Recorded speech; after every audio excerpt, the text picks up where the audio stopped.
Sabe aqueles momentos da vida em que você sente que precisa vivenciar uma mudança profunda, que se constitui numa verdadeira fase de transição, mas não sabe se é capaz disso, tem medo, tem tanta resistência e dúvidas de se dar conta de além de todas as dificuldades? Pois é, que tal descobrir elementos que já estão em você, que te constituem e podem te ajudar a vivenciar e a se entregar a essas mudanças? Eu sou Tânia Polier, psicoterapeuta junguiana e assessora em espiritualidade. Vamos lá?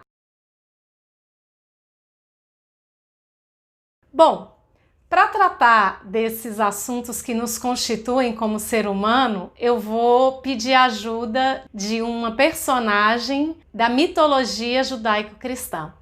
Então, antes de dizer quem é, vou trazer a definição, algumas definições de mito de Junito de Souza Brandão, que é um grande estudioso da área, para a gente não achar que eu estou tratando de mito como mentira ou conto da carochinha. Não é nada disso, muito antes, pelo contrário. Olha só. Mito é o relato de uma história verdadeira ocorrida nos tempos dos princípios. Então, a gente está dizendo de uma verdade mais profunda do ser humano, uma verdade profunda da nossa psique. A linguagem imagística na forma de imagem dos princípios, as relações permanentes da vida.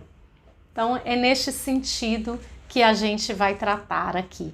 Porque se a gente for olhar do ponto de vista histórico, os estudos recentes dos livros bíblicos dizem que talvez um versículo que é mais antigo, que fala meu pai era um arameu errante, esteja se referindo à figura de Abraão, que é de quem a gente vai tratar hoje. Mas não importa aqui para nós, pois estamos atrás disso que constitui mais profundamente como ser humano.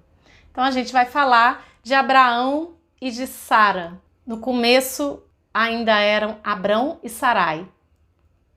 O Senhor disse a Abrão: parte da tua terra, da tua família e da casa de teus pais, para a terra que eu te mostrarei. Eu farei de ti uma grande nação e te abençoarei. Tornarei grande o teu nome, tu sejas uma bênção. Que bonito, né? Daquele desejo daquele casal de ter um filho e que para eles parecia tão impossível, já de idade avançada, acontece essa promessa e que vai muito além, né? Uma realização para uma descendência. E que bonito que na promessa já está o fruto para os demais, para o ao redor, né? Tu serás uma bênção, serão abençoadas todas as gerações. Olha que legal que no nosso processo de transição e na busca desse propósito, desse projeto de vida, a gente possa encontrar que não é só para mim. E aí vem uma pergunta assim, será que isso é só para mim? Porque se for só para você, talvez não seja uma meta capaz de te puxar para um processo de transição.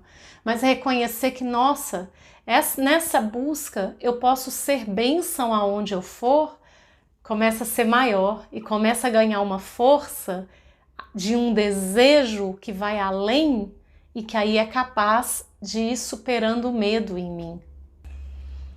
E reconhecer que é uma força de um chamado. Esse desejo que vai além, ele se constitui num chamado.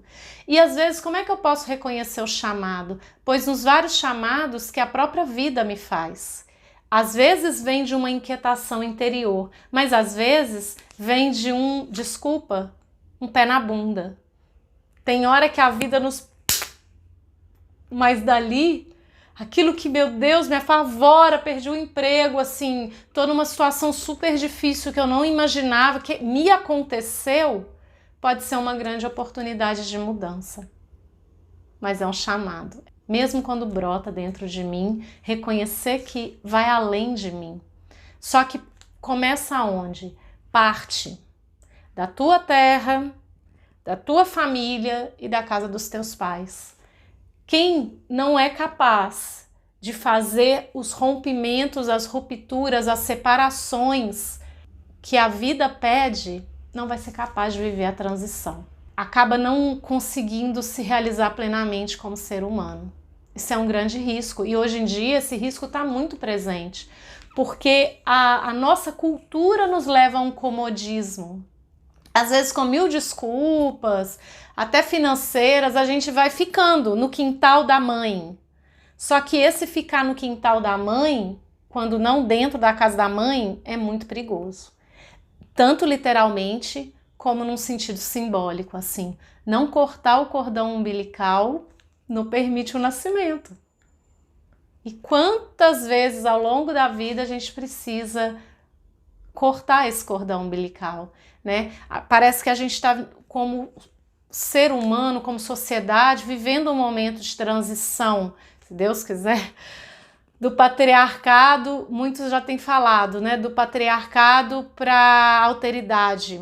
E aí a gente está num sofrimento danado, mas numa crise, mas os otimistas esperam que seja uma crise para algo diferente que já está precisando ser vivido, de mais fraternidade, de mais integração, de mais coletividade, esperamos assim.